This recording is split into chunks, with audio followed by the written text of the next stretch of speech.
une routine, c'est un rendez-vous d'amour. C'est son carburant, pour ainsi dire. Et ce carburant, il le transforme immédiatement en action. Dès 17 ans,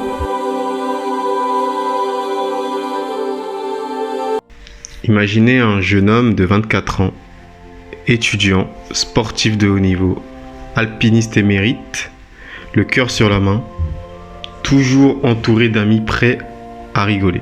Maintenant, imaginez ce même jeune homme tous les jours, après ses cours, plongé dans les taudis les plus pauvres de Turin, portant de lourds charbons et des médicaments pour les malades. Eh bien, ces deux personnes ne font qu'une.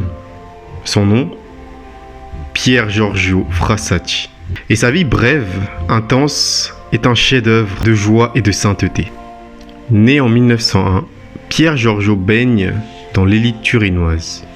Son père, Alfredo, est le fondateur du journal La Stampa et deviendra ambassadeur d'Italie à Berlin. Sa mère, Adélaïde, est une peintre de talent reconnue par le roi.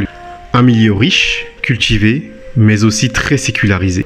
C'est à l'école des jésuites que sa foi va s'enflammer à 12 ans. Pour lui, l'Eucharistie n'est pas une routine, c'est un rendez-vous d'amour. C'est son carburant, pour ainsi dire. Et ce carburant, il le transforme immédiatement en action. Dès 17 ans, il rejoint la Société Saint-Vincent de Paul. Ses visites aux pauvres sont quotidiennes, méthodiques. Il devient si connu que ses allers-retours chargés de provisions de vêtements de charbon, que ses amis le surnomment avec affection l'entreprise de transport Frassati. Pour lui, la foi n'est pas une idée, c'est une paire de bras pour porter. Mais Pier Giorgio ne se contente pas de soigner les symptômes de la pauvreté.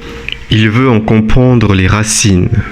C'est pourquoi il décide d'étudier les mines. Je veux être ingénieur des mines pour servir le Christ parmi les mineurs, disait-il. Il veut être proche des ouvriers, partager leurs conditions. Son engagement est aussi politique. Dans une Italie où Mussolini monte en puissance, Pier Giorgio lui résiste. Membre actif de la FUCI, la Fédération des étudiants catholiques, il manifeste contre le régime. Il se fera même arrêter par la police.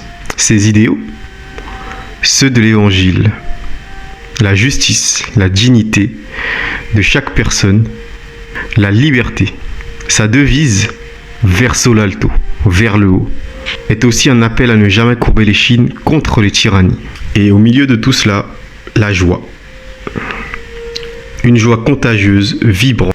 Pier Giorgio est le cœur d'un groupe d'amis qu'ils bâtissent avec autodérision la Société des Tiplouches. Lui-même, il porte le surnom de Robespierre. Ensemble, font de l'alpinisme, débattent, chantent et prient. C'est ça le génie de sa sainteté. Elle est incarnée. Elle ne se retire pas du monde, elle le transfigure de l'intérieur, par l'amitié, par le sport, la simplicité et une bonne dose de farce. Sa spiritualité n'est pas triste, elle est fraternelle. Sa lumière va s'éteindre trop tôt.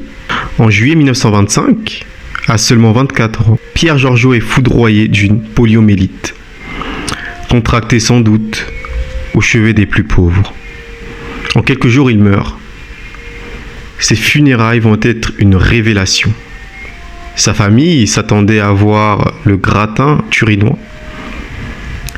Ils ont découvert une foule immense et silencieuse de visages inconnus, de pauvres, de malades, d'ouvriers, des milliers de personnes dont il avait changé la vie dans l'ombre.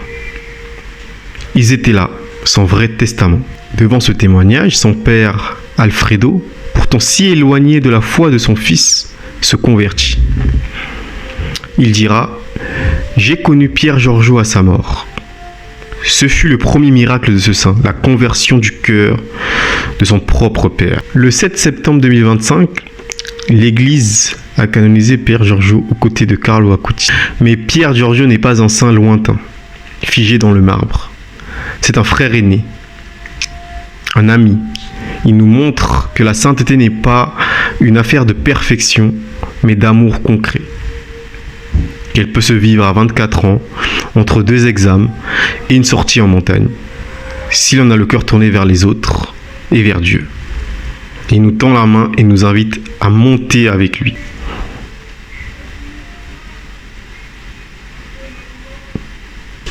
Prions ensemble. Seigneur Jésus, donne-nous le courage de voler haut pour échapper à la tentation de la médiocrité et de la banalité. Rends-nous capables, comme Pierre Giorgio, d'aspirer aux choses plus grandes avec sa ténacité et sa constance, et d'accueillir avec joie ton invitation à la sainteté. Libère-nous de la peur de ne pas réussir, ou de la fausse modestie de n'y être pas appelés.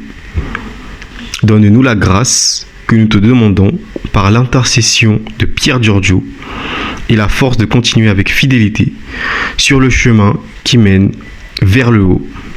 Par Jésus-Christ notre Seigneur. Amen.